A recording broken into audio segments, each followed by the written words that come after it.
Hello friends, ಇವತ್ತಿನ videos ಮಕ್ಕಳ ಬಟ್ಟೆಗಳನ್ನು ರಾತ್ರಿ ಹೊರಗೆ ಒಣಗಲು ಹಾಕಬಾರದು ಯಾಕೆ? ಮನೆಯ ಹಿರಿಯರು ತಾವು ತಮ್ಮ ಪೂರ್ವಜರ ಕಾಲದಿಂದಲೂ ರೂಢಿಸಿಕೊಂಡು ಬಂದಂತಹ ಹಲವು ವಿಷಯಗಳನ್ನು ಹೇಳುತ್ತಿರುತ್ತಾರೆ. ಅವುಗಳಲ್ಲಿ ಕೆಲವು ಅನಗತ್ಯ ಅನಿಸಿದರೂ ಸರಿಯಾಗಿ ಯೋಚಿಸಿದರೆ ಪ್ರತಿಯೊಂದು ವಿಷಯದ ಹಿಂದೆಯೂ ಒಂದು ವೈಜ್ಞಾನಿಕ ಕಾರಣವಿರುತ್ತದೆ. ಹಿಂದೂ ಧರ್ಮದಲ್ಲಿ ಹಲವು ನಂಬಿಕೆಗಳಿವೆ. ಸೂರ್ಯಾಸ್ತದ ನಂತರ ಕೆಲವು ರೀತಿಯ ಕೆಲಸಗಳನ್ನು ಮಾಡಬಾರದು ಎಂದು. ಸೂರ್ಯಾಸ್ತದ ನಂತರ ಮನೆಯಲ್ಲಿ ಕಸ ಗುಡಿಸಬಾರದು, ಸಾಲ ಕೊಡಬಾರದು, ಹೂ ಕೀಳಬಾರದು, ಹೀಗೆ ಕೆಲವು ರೀತಿಯ ವಸ್ತುಗಳನ್ನು ದಾನ ಮಾಡಬಾರದು ಎಂದು ಹೇಳುತ್ತಾರೆ. ಹಾಗೆಯೇ ರಾತ್ರಿಯಲ್ಲಿ ಚಿಕ್ಕ ಮಕ್ಕಳ ಬಟ್ಟೆಗಳನ್ನು ಹೊರಗೆ ಒಣಗಿಸಬಾರದು. ಇಷ್ಟಕ್ಕೂ ದೊಡ್ಡವರು ಹೀಗೆ ಯಾಕೆ ಹೇಳುತ್ತಾರೆ? ಇದರ ಹಿಂದೆ ಏನಾದರೂ ಕಾರಣ ಇದೆಯೇ? ಹಿಂದೂ ಧರ್ಮದ ಆಚರಣೆಯ ಭಾಗವಾದ ವಾಸ್ತು ಪ್ರಕಾರ ರಾತ್ರಿಯಲ್ಲಿ ಬಟ್ಟೆಗಳನ್ನು ಯಾವುದೇ ಕಾರಣಕ್ಕೂ ಒಗೆಯಬಾರದು ಎಂದು ಹೇಳುತ್ತಾರೆ. ಅದರಲ್ಲೂ ಬಟ್ಟೆಗಳನ್ನು ಹೊರಗೆ ಒಣಗಿಸಬಾರದು. ವಿಶೇಷವಾಗಿ ನವಜಾತ ಶಿಶುಗಳ ಬಟ್ಟೆಗಳನ್ನು ಹೊರಗೆ ಹಾಕಬಾರದು. ಸಂಜೆ 6 ಗಂಟೆಯಾದರೆ ಸಾಕು, ತಕ್ಷಣ ಬಟ್ಟೆಗಳನ್ನು ತೆಗೆದು ಹಾಕಿ ಎಂದು ಹೇಳುತ್ತಾರೆ.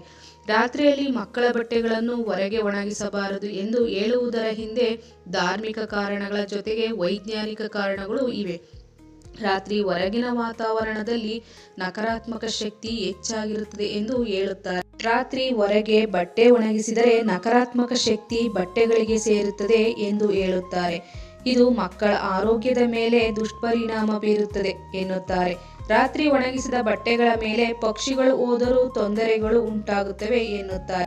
ಆದರೆ ವಿಜ್ಞಾನದ ಪ್ರಕಾರ ಕೂಡ ರಾತ್ರಿ ಹೊರಗೆ ಬಟ್ಟೆ ಒಣಗಿಸುವುದು ಒಳ್ಳೆಯದಲ್ಲ ಎಂದು ವಿಜ್ಞಾನ ಕೂಡ ಹೇಳುತ್ತದೆ. ಸಾಮಾನ್ಯವಾಗಿ ಬಿಸಿಲಿಗೆ ಹೋಲಿಸಿದರೆ ರಾತ್ರಿ ಒಗೆದ ಬಟ್ಟೆಗಳು ಸರಿಯಾಗಿ ಒಣಗುವುದಿಲ್ಲ. ಬಟ್ಟೆಗಳಲ್ಲಿ ಉಳಿಯುವ ತೇವಾಂಶದಿಂದ ಬ್ಯಾಕ್ಟೀರಿಯಾ ಶಿಲೀಂಧ್ರಗಳು ಬೆಳೆಯುತ್ತವೆ. ಇದು ಮಕ್ಕಳ ಚರ್ಮದ ಮೇಲೆ ತೀವ್ರ ಪರಿಣಾಮ ಬೀರುತ್ತದೆ.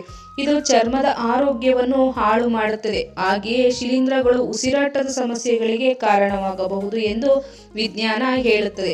ಅದೇ ರೀತಿ ರಾತ್ರಿ ಹೊರಗೆ ಬಟ್ಟೆಗಳನ್ನು ಒಣಗಿಸಿದರೆ ಹಲವು ರೀತಿಯ ಕೀಟಗಳು ಬಟ್ಟೆಗಳ ಮೇಲೆ ಮೊಟ್ಟೆ ಇಡುವ ಸಾಧ್ಯತೆಗಳಿರುತ್ತವೆ. ಇಂತಹ ಬಟ್ಟೆಗಳನ್ನು ಧರಿಸುವುದರಿಂದ ಚರ್ಮದ ಸೋಂಕು ಉಂಟಾಗುವ ಅಪಾಯವಿರುತ್ತದೆ.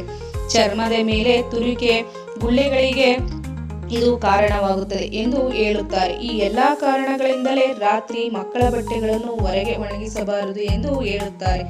ಈ ವಿಡಿಯೋಸ್ ನಿಮಗೆ ಇಷ್ಟವಾದರೆ ಲೈಕ್ ಮಾಡಿ, ಶೇರ್ ಮಾಡಿ, ಸಬ್ಸ್ಕ್ರೈಬ್ ಮಾಡಿ.